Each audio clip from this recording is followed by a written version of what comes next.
तो रोज़ की तरह लिखने ब्लॉग में सबका हार्दिक स्वागत है। सबके मंगल भोज की कामना के साथ बड़ों को मेरा सादर नमस्कार, छोटों को मेरा आशीर्वाद। मैं ठीक हूँ, आशा करता हूँ कि आप ठीक होंगे। दोस्तों, रामचरितमानस के अनुसार मर्यादा पुरुषोत्तम भगवान रामचंद्र जी ने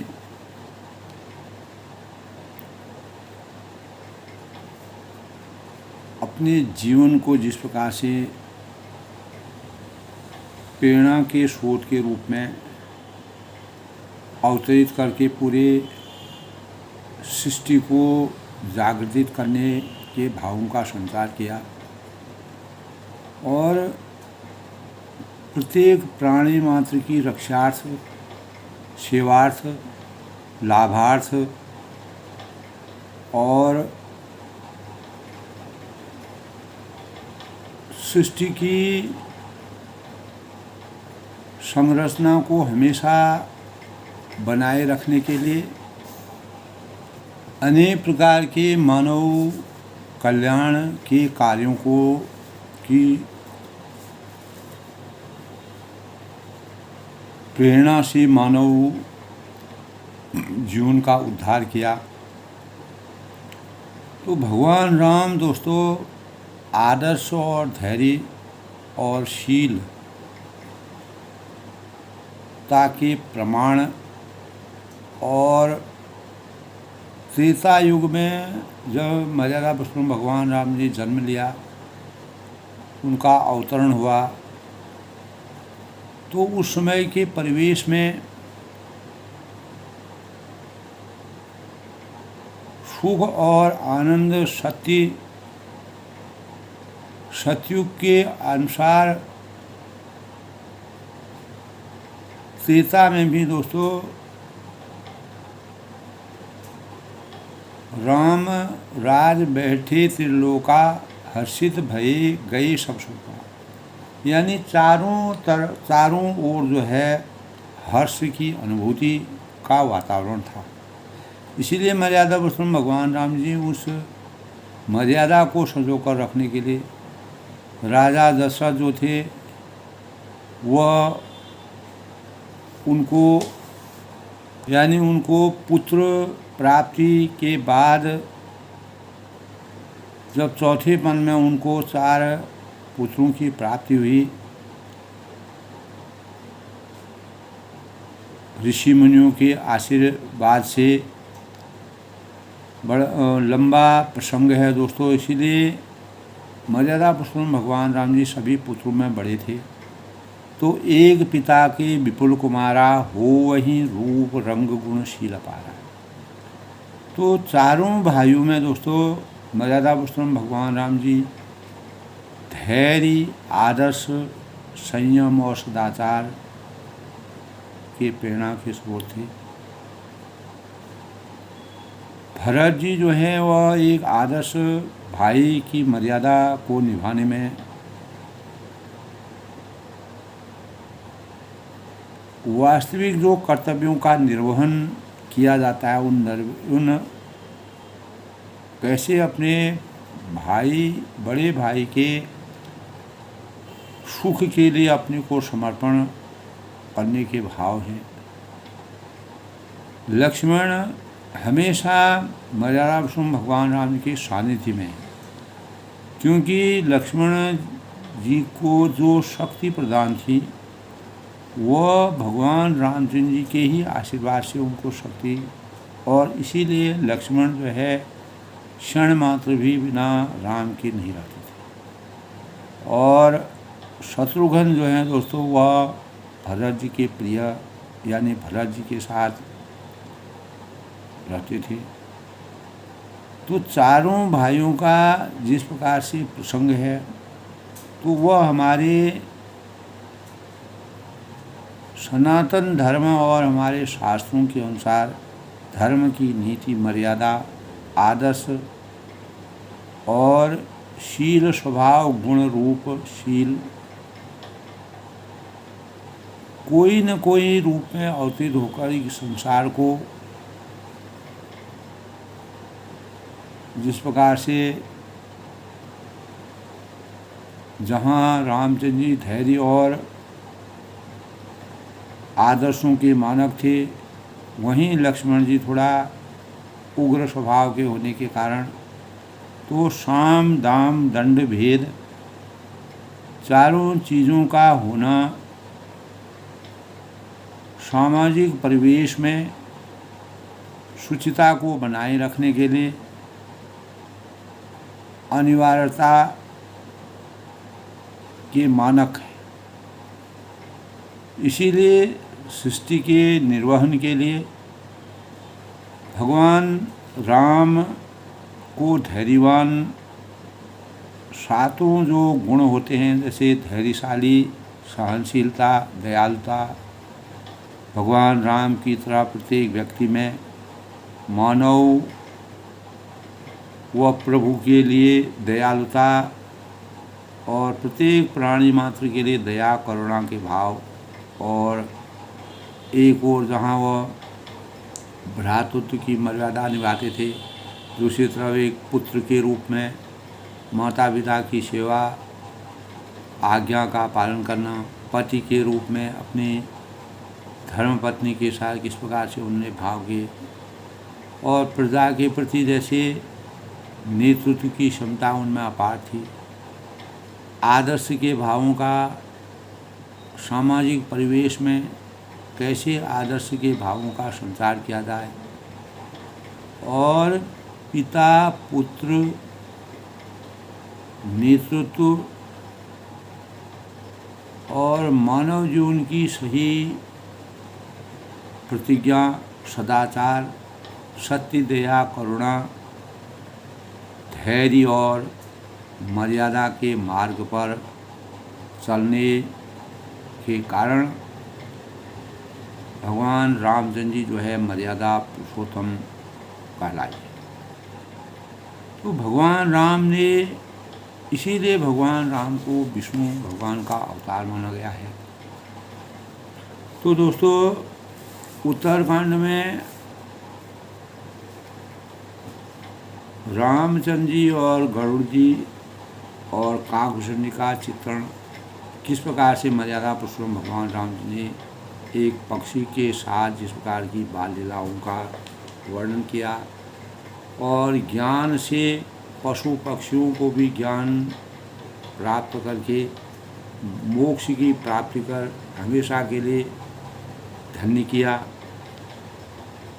तो उस आशीर्वाद को प्राप्त करने के लिए भगवान कहते हैं, यानी काकभूषण जी गरुड़ जी कहते हैं कि उस परमात्मा के सुख का अगर हमको लेश मात्र या थोड़ा भी अंश अगर हम पा जाते हैं, तो एक बार स्वप्न में भी अगर हम उसका एहसास कर लेते हैं, तो सुंदर बुद्धि वाले सज्जन पुरुष उसके सामने अनेक प्रकार के ब्रह्म सुख को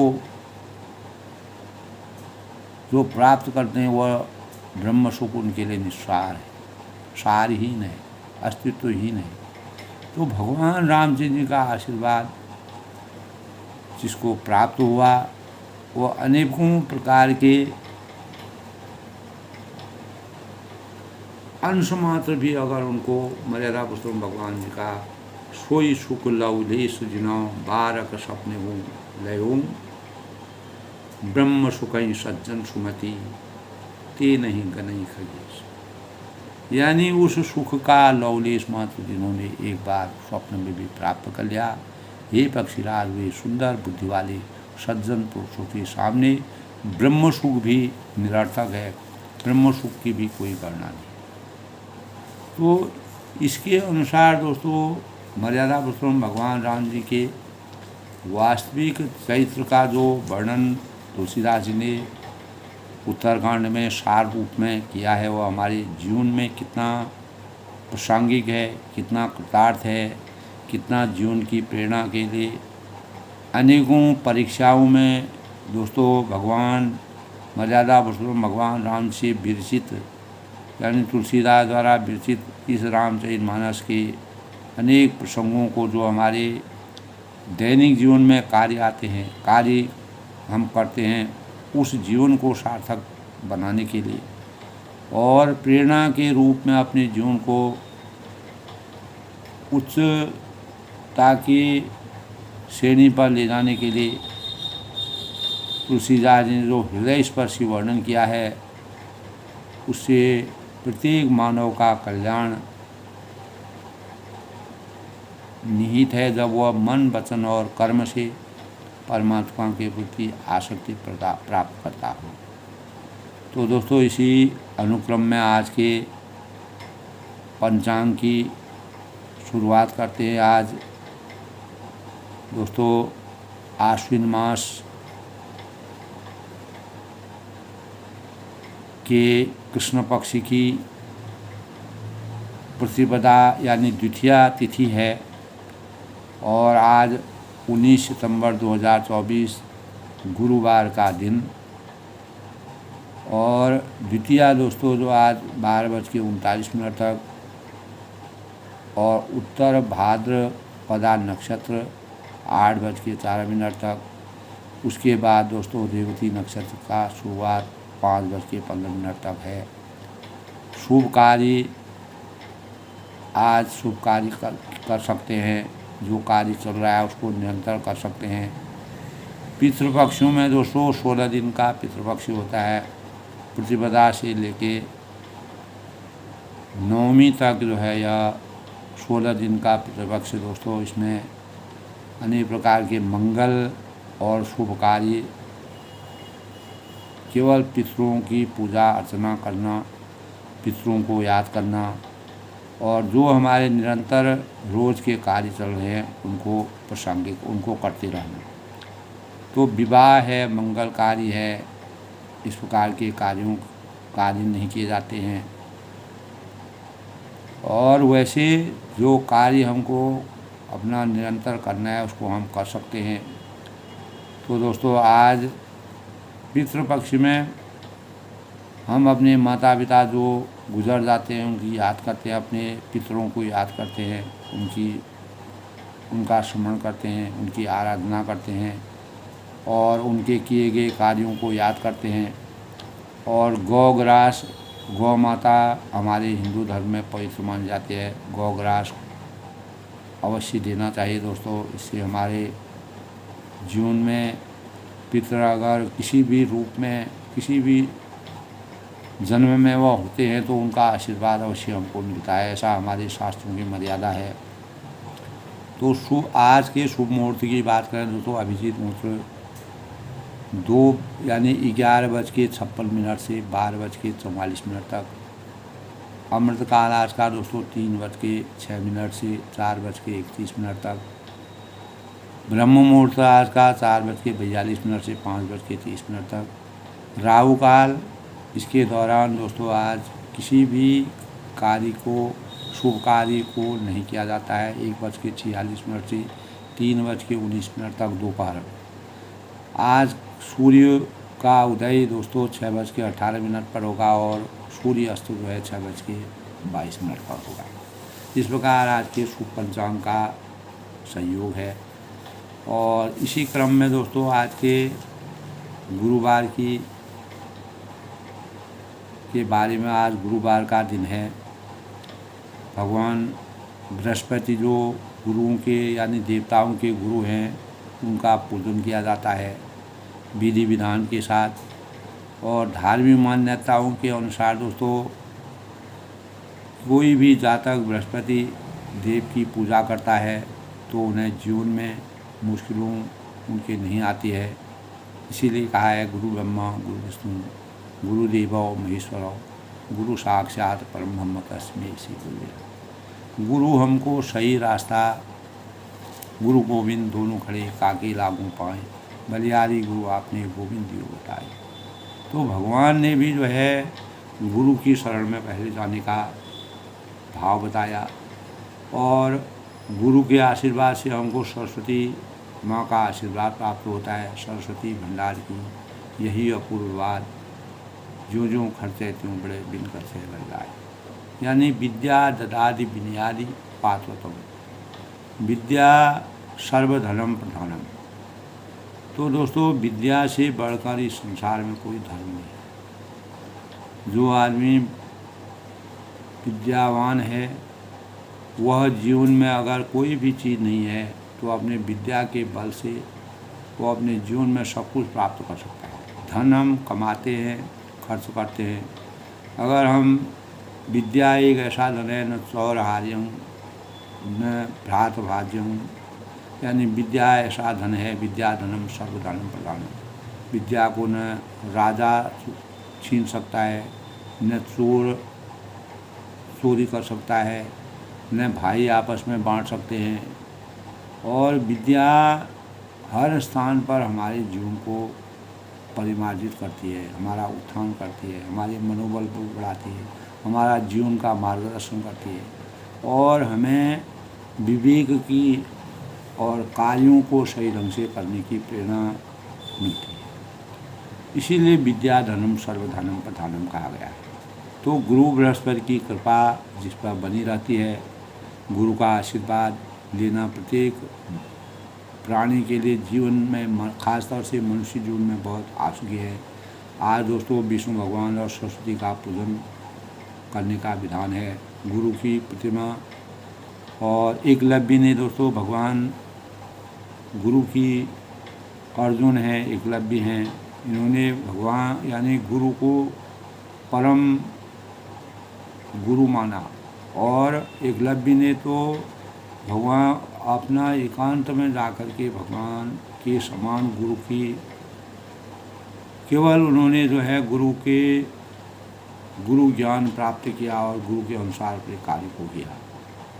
तो गुरु की कृपा जब उनको परोक्ष रूप में प्राप्त हुई तब उनको गुरु ज्ञान और किसी भी परमात्मा के आगे किसी धर्म जाति कोई भी किसी प्रकार की जाति का खंडन करते हैं गुरु, और मानव धर्म को सर्वोपरि मानते हैं। इस जीवन में मानव धर्म ही सबसे परि है और कोई धर्म नहीं। तो गुरु का आशीर्वाद जिस पर होता है वह कोई धर्म को नहीं देखता है, कोई जाति को नहीं देखता है। परमात्मा का आशीर्वाद होता है। जो गुरु का आशीर्वाद जिसके अंतर में हो जाएगा सरस्वती का भी, तो वह कोई धर्म जाति नहीं देखता, केवल मानव धर्म से संबद्ध रहता है। तो आज के दिन दोस्तों भगवान विष्णु की पूजा की जाती है, व्रत रखा जाता है। पीली चीज़ों का सेवन करना चाहिए, पीली चीज़ें भगवान विष्णु पर अर्पित की जाती हैं। और कदली के पेड़ में जल जलाना चाहिए, दीपक जलाना चाहिए, परिक्रमा करनी चाहिए, क्योंकि विष्णु भगवान का वास कदली के पेड़ में माना गया है। ब्रह्मा विष्णु महेश, ब्रह्मा ने सृष्टि की उत्पत्ति की और विष्णु ने जो है इस सृष्टि का संचार किया, और महेश ने जो है दोनों चीज़ों करने के बाद संसार का अंत यानी सृष्टि का अंत करने का भी। तो इस प्रकार दोस्तों जब सृष्टि में कुछ नहीं था तब ब्रह्मा विष्णु महेश ने ही अवतरण लिया। इस दिन जीवन के अनेक प्रकार के कष्टों दूर होते हैं। लक्ष्मी और सरस्वती का पूजन किया जाता है और इस दिन खास तौर से सोना और इत्यादि चीज़ें खरीदना शुभ माना गया है। और कापी किताब को खरीदना, स्टेशनरी विद्या से संबंधित चीज़ों को खरीदना शुभ माना जाता है। और इन्हीं चीज़ों का दान भी करना चाहिए। और वस्त्र दान करना, जैसे चना की दाल है, जो पीली दालें होती हैं उनका दान करना शुभ माना जाता है। और हल्दी और पीली चीज़ों का भोग भगवान विष्णु भगवान को पीले फूल पीले फलों का भोग लगाना चाहिए। यह शुभकारी माना जाता है, मंगलकारी माना जाता है। मान्यता है कि पूरे भक्तिभाव से विधिपूर्वक भगवान विष्णु की उपासना मंत्र जाप व्रत सुख सौभाग्य के लिए की जाती है। तो इसीलिए ओम वेदा ही गुरुदेवाय विद्यते गुरुवे धीमहि तन्नो गुरु प्रचोदयात्।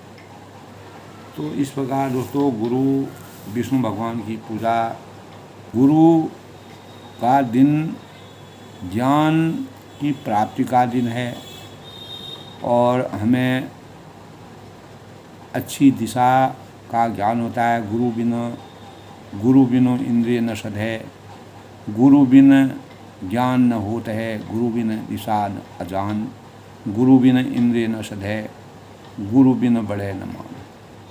तो बलिहारी गुरु आपने गोविंद दियो बताए, यानी गुरु गोविंद दोनों खड़े काके लागू पाए, बलिहारी गुरु आपने गोविंद दियो बताए।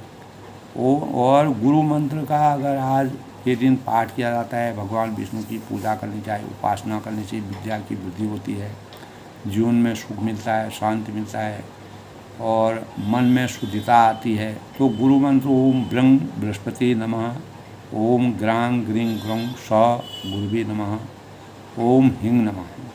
सरस्वती भंडार की जो अपूर्व बात, जो खर्च है त्यों बढ़े, यानी हम धन खर्च कर देते हैं तो वह कम होने लगता है।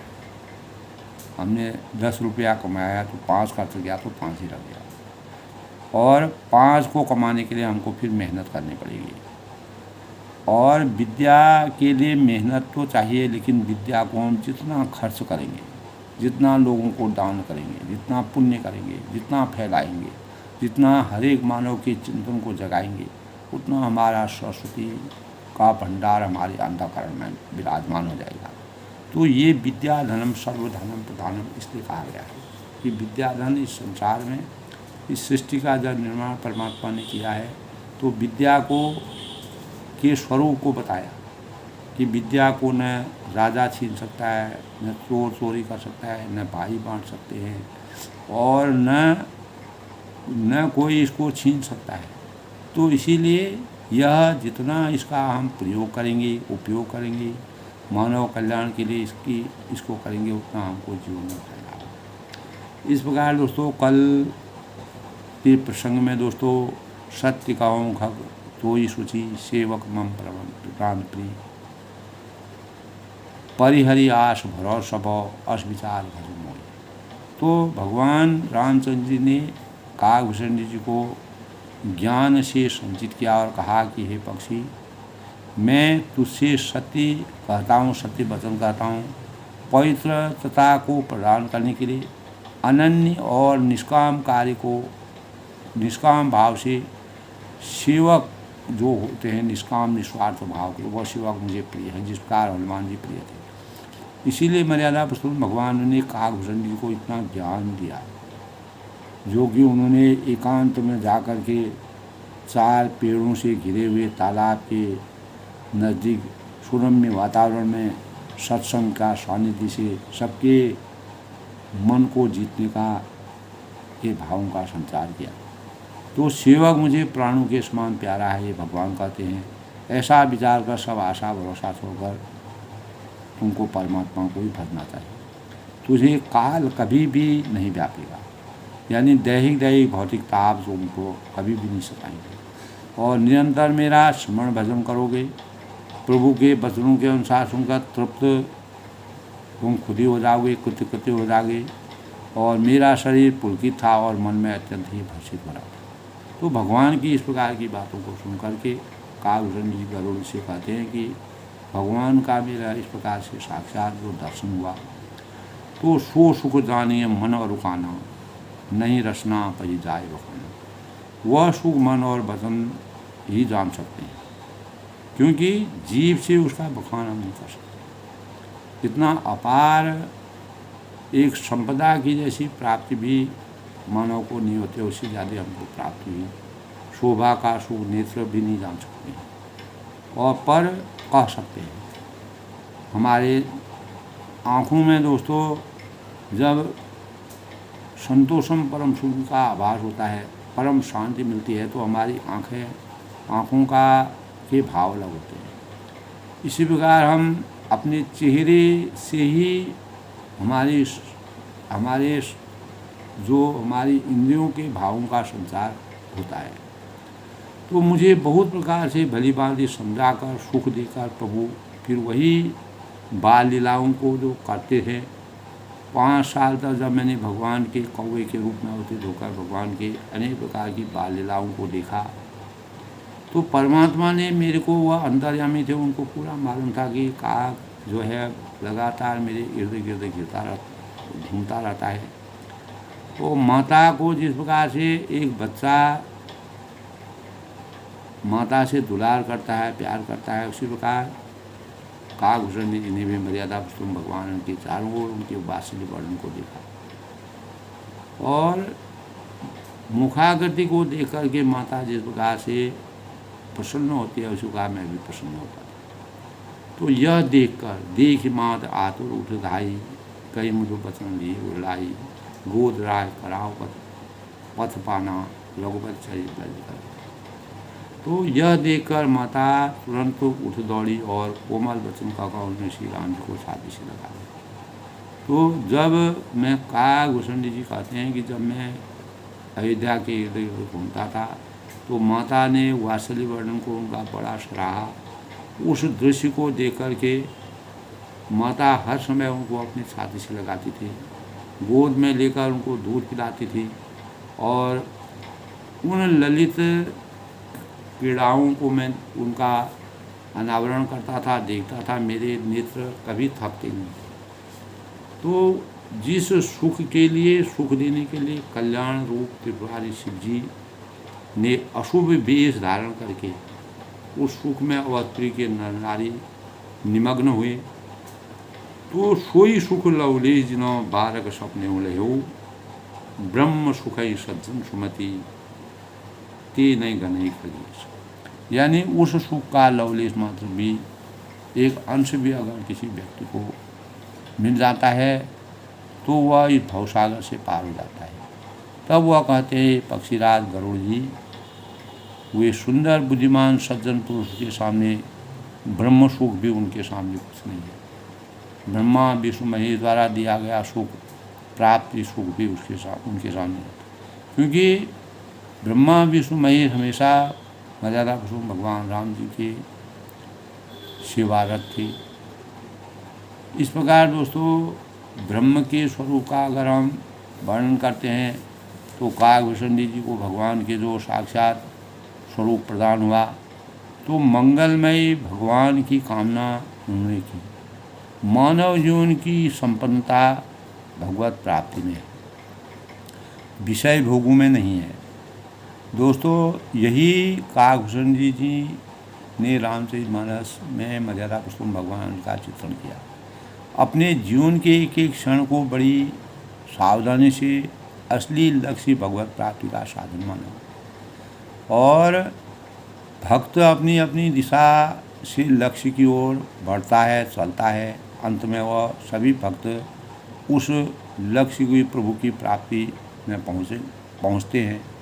केवल दिशा भेद के कारण मार्ग भिन्न भिन्न होते हैं, प्रत्येक मानव अपने ढंग से करता है। अतः हम अपने मार्ग पर सावधानी के साथ अग्रसर होते रहें, तो दूसरे की ओर न ताकें, न ही किसी को गलत समझें, न ही किसी को विशिष्ट मार्ग को छोड़ें। कोई भी हमको अपना सही मार्ग है उसको नहीं छोड़ना चाहिए। हमें यह सदा विश्वास रखना चाहिए कि भगवान हमारे अंदर हमेशा विराजमान रहते हैं। कस्तूरी कुंडल विषय मृग ढूंढे बनमाए, ऐसे घर घर राम है दुनिया में। तो परमात्मा हर घट घट में विराजमान है। उनकी कृपा नित्य निरंतर प्रत्येक मानव के लिए बराबर बरसती है। उनके लिए कोई किसी प्रकार का मतभेद नहीं है। कोई अमीर है, कोई गरीब है, कोई प्राणी है, कोई पशु है, पक्षी है, सबके लिए बराबर। हम किसी भी क्षण भगवान की कृपा से उचित यानी संचित रहते हैं। अगर वंचित रहते हैं तो उनका कल्याणमयी कर कमल निरंतर हमारे सिर पर रहता है। तो काकभूषण जी को इस प्रकार का आशीर्वाद प्राप्त है। भगवान हमारे लिए कृपा की मूर्ति ही है और प्रभु की शरणागत होने से हमें उनसे भाव नहीं होना चाहिए, यानी किसी प्रकार का भय हमको नहीं करना चाहिए। ऐसा कोई स्थान या समय नहीं है जिनमें भगवान न हो। तो सर्व विद्यमान है, भगवान सर्वशक्तिमान है और भगवान कृपा के मूर्तिमान स्वरूप है। उन्हें किसी के प्रति कभी घृणा नहीं होती है और हमारे भाव यानी अनन्य मन सच्ची लगन को देखते हैं। हम क्या कर रहे हैं, अंतर्यामी हैं। हम अपनी दृढ़ इच्छा शक्ति कामना रहित पूर्ण समर्पण से उनका दर्शन लाभ भी कर सकते हैं। भगवान सदैव हमारे समीप रहते हैं दोस्तों। केवल हमको उनको जागृत करना, हमारी प्रत्येक स्थिति को जानते हैं, हमारी प्रत्येक पुकार को सुनते हैं और प्रभु का निरंतर अंतर्मन में नाम जाप करना चाहिए। नाम जाप करने से परमात्मा की प्राप्ति होती है। हम कोई कार्य करते हैं, किसी भी चीज़ में अविरल कार्य करते हैं तो पहाड़ जैसे हमारे जो पहाड़ जैसे जो संकट होते हैं भगवान की शक्ति के सामने वह तुच्छ हैं। तो हमें मानना होगा कि दोस्तों हम शरीर नहीं हैं बल्कि आत्मा हैं और हमारा नित्य स्वरूप इस नित्य सर्वव्यापी स्वरूप में न जन्म है, न मरण है, न दोष है, न द्वेष है, न विकार है, न विनाश है। तो वरन यह सत्य चेतन और आनंदमय है। तो काकभूषण जी ने इसी आनंद की से मोक्ष को प्राप्त करके कौवे के रूप में लगातार जन्म लेने पर वो हमेशा के लिए मोक्ष की प्राप्ति हुई। वो मोह के नाश के लिए हमारा आत्मशक्ति में विश्वास, आत्मबल का निश्चय होना है। इसलिए भगवान ने कहा कि कपट और मद मोह से जो विरक्त होता है वही मेरा सच्चा भक्त कहलाता है। तो हमने अपनी ही भूल से अपने मन में इंद्रियों का अपने को गुलाम बना रखा है। तो यदि हम अपनी आत्मा के स्वरूप को संभालें, उसकी दिव्यमान शक्ति को उभारें तो हमको अपार शक्तिशाली होने का बल प्रदान होता है। इस प्रकार दोस्तों कल के भावों में मर्यादा पुरुषोत्तम भगवान राम ने जिस प्रकार का वर्णन किया वह हमारे लिए प्रेरणा का स्रोत है। इस प्रकार दोस्तों उस सुख का अगर लवलेश मात्र भी जिनको एक बार स्वप्न में भी मर्यादा पुरुषोत्तम भगवान राम की सुख की प्राप्ति का एहसास हो जाता है तो पक्षीराज काकभूषण जी पक्षीराज गरुड़ से कहते हैं कि वे सुंदर बुद्धि वाले सज्जन पुरुष उसके सामने ब्रह्म सुख को भी भूल जाते। तो मैं पुनि अवध रहूँ कसुकाला, देखूँ बाल विनोद रसाला, राम प्रसाद भगति बर पायहूँ, प्रभु पद बंदे निजाश्रम आया। यानी मैं और कुछ समय तक अवधपुरी में रहा और मैंने श्री राम जी की रसीली बाल लीलाओं, रस भरी जो बाल लीलाएँ थीं, विचित्र अनेकों प्रकार की जो बाल लीलाओं का चित्रण मैंने किया तो श्री राम जी की कृपा से मैंने भक्ति का वरदान इसीलिए मुझे प्राप्त हुआ और जिसके परिणाम स्वरूप मैं अपने जीवन में मोक्ष की प्राप्ति कर गया। तो तदंतर प्रभु के चरणों की वंदना करके मैं अपने आश्रम लौट गया। तो तब ते मोहिन व्यापी माया, जब ते रघुनायक अपनाया। यानी संसार में इस सृष्टि में जब से मैं मर्यादा पुरुषोत्तम भगवान राम की कृपा बरसी तब से मेरे अंतःकरण में माया हमेशा के लिए समाप्त हो गई। यह सब गुप्त चरित में गावा। मैं जो ये भाव अपने विचार प्रसंग गरुड़ जी आपको बता रहा हूँ तो यह मेरा गुप्त रहस्य है, परमात्मा का गुप्त रहस्य है। और हरि माया जिम मोहि न चावा, तब से मुझे माया कभी नहीं व्यापी है और श्री हरि की माया ने मुझे जैसे नचाया वह सब गुप्त चरित्र मैंने कहा। किस प्रकार से मैंने परमात्मा के वास्तविक आशीर्वाद को प्राप्त किया, निज अनुभव अब कहूँ खगेशा, बिनु हरि भजन न जाए कलेशा। तब काकभूषण जी ने गरुड़ जी को उनके संदेह को, उनके शक को, उनके भ्रम को हमेशा के लिए समाप्त करने के लिए विस्तार रूप में अपने स्वयं के अनुभव को अपना निजी अनुभव उनको सुनाया, वह है कि भगवान के बिनु हरि भजन जाय न कलेशा। भगवान के भजन के बिना हमारे जीवन में अनेकों प्रकार के जो क्लेश होते हैं, जो गलत प्रवृत्तियाँ होती हैं, वो हमेशा बिना परमात्मा की कृपा से वो क्लेश दूर नहीं हो सकते। इसीलिए इस मानव जीवन में दोस्तों क्लेशों को दूर करने के लिए, क्लेशों की अभिव्यक्ति के समाप्त करने के लिए, उनका हमेशा के लिए समाप्त करने के लिए हमें परमात्मा का भजन करने की आवश्यकता होती है। हे पक्षीराज राम कृपा बिनु सुन प्रभुराई। सुनिए, श्री राम जी की कृपा के बिना, श्री राम जी की पूर्णता को कोई नहीं जान सकता। जाने बिनु न होय परतीति, बिनु परतीति होय नहीं प्रीति। प्रीति बिना नहीं भगत दिलाई, जिम खग पर जल कैसे कनाई। प्रभुता जाने बिना उन पर विश्वास नहीं जमता है, और विश्वास के बिना प्रीति नहीं होती है, और प्रीति बिना भक्ति वैसे ही दृढ़ नहीं होती है जैसे पक्षीराज जल की चिकनाई ठहरती है। तो जल की जो चिकनाई होती है वो ऊपर आने लगती है, वो एक जगह पर रुकती नहीं है। इसी प्रकार प्रभु परमात्मा के वास्तविक शक्ति को, उनके वास्तविक स्वरूप को जानने के बिना हमारे अंतःकरण में विश्वास नहीं जगता है।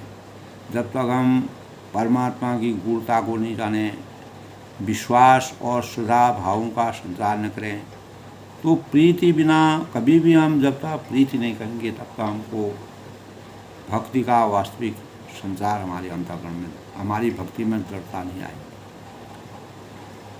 जिस प्रकार जल की चिकनाई ठहरती नहीं है, उसी प्रकार बिना प्रीति के भगवान की भक्ति जो है रूप का सही ज्ञान नहीं होता है। बिनु गुरु होय न ज्ञान, यानी ज्ञान की होय विराग बिनु, बिनु गुरु होय न ज्ञान। सुख की लहाई हरि भगत बिनु, गावहि वेद पुराण। ज्ञान की होय विराग बिनु, बिनु गुरु होय न ज्ञान। सुख की लही हरि भगत बिनु, यानी गावहि वेद पुराण। गुरु के बिना इस संसार में दोस्तों, इसीलिए आज गुरुवार के दिन के अवसर पर ऐसा प्रसंग भी आया, गुरु के ज्ञान के बिना कहीं भी किसी भी कोई भी आत्मा पवित्र नहीं हो सकती। अनेकों प्रकार के प्राणियों, खास तौर से मानव जीवन जो ज्ञान को समझ सकता है, बुद्धि विवेक जिसमें होता है, विद्या का जो संचार करता है, और जिसमें बोलने की, समझने की, सीखने की, समझने की क्षमता होती है, वही गुरु की वास्तविक ज्ञान के रहस्य को जान सकता है। अथवा वैराग्य के बिना ज्ञान नहीं हो सकता। जब तक हम अपने जीवन को वैराग्य में, जैसे कहा है, काक चेष्टा बकोध्यानम स्वान निद्रा तथैव तो अल्पाहारी गृह त्यागी विद्यार्थी पंचलक्षण। तो विद्यार्थी को दोस्तों गृह त्याग के स्वरूप में होना चाहिए। अगर उसको घर के तमाम चीज़ों के बारे में अनेक प्रकार के भावों का उसमें बातें आएंगी, तो वह जब तक वैराग्य नहीं होगा उसके अंतर्गत, घर से किसी प्रकार का मोह नहीं होगा, तब तक वह सही विद्यार्थी नहीं है, वह विद्या को प्राप्त करने में समर्थवान नहीं हो सकता। गावहि वेद, यानी सुख की लहई हरि भगत बिनु, गावहि वेद पुराण। हमारे वेद पुराणों में इसी तरह वेद और पुराण कहते हैं कि श्री हरि की भक्ति के बिना क्या सुख मिल सकता है। भगवान की भक्ति के बिना इस जीवन में सुख की प्राप्ति नहीं हो सकती है। इसीलिए भक्ति के मार्ग को अपनाना, भक्ति के भावों को अपने जीवन में समर्थवान बनाना और भक्ति से अपने जीवन को सिंचित करना, बिना भक्ति के, बिना गुरु के ज्ञान के कारण हमें भक्ति प्राप्त नहीं हो सकती। इसीलिए बिनु गुरु ज्ञान कहाँ से पाओ, बिना गुरु के ज्ञान की प्राप्ति नहीं होती है। पाव तात सहज संतोष बिनु को विश्राम न पाओ। तात सहज संतोष बिनु, तात सहज संतोष बिनु को विश्राम न पाओ।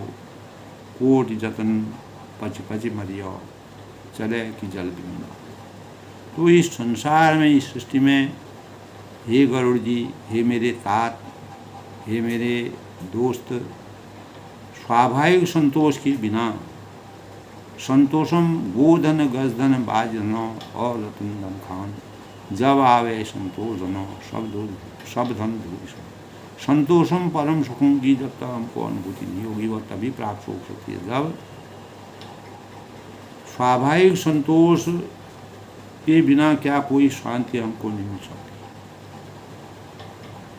जब हम अंतःकरण के संतोष की प्राप्ति करते हैं, संतोषम परम सुखम के भावों का अपने जीवन में चिंतन करते हैं, मनन करते हैं, तो करोड़ों उपाय करके भी पच पच मरिए, यानी कोटि जतन पच पच मरिए, फिर भी क्या कभी जल के बिना नाव चल सकती है। जब तक जल नहीं होगा तो नाव कहाँ से चलेगी। तो मर्यादा पुरुषोत्तम भगवान राम जी का संतोष रूपी जो सुख है वो हमको नहीं मिलेगा, तब तक हम वो वैसी उस सुख में वह आनंद है। अपार जल में जब नाव चलती है वह सुख जिसमें मिलता है, गहरा समुद्र होता है उसमें नाव चलती है, तो नाव बड़ी गंभीरता से नाव चलती है। उसी प्रकार परमात्मा की स्वाभाविक संतोष के बिना हमारे जीवन में कहीं भी शांति प्राप्त नहीं हो सकती।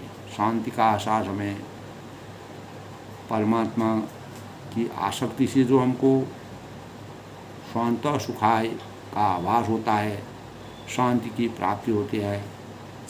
यानी कोटि जतन पच पच करियो, चले न जन दिलो नाव। अगर हम हजारों करोड़ों प्रकार के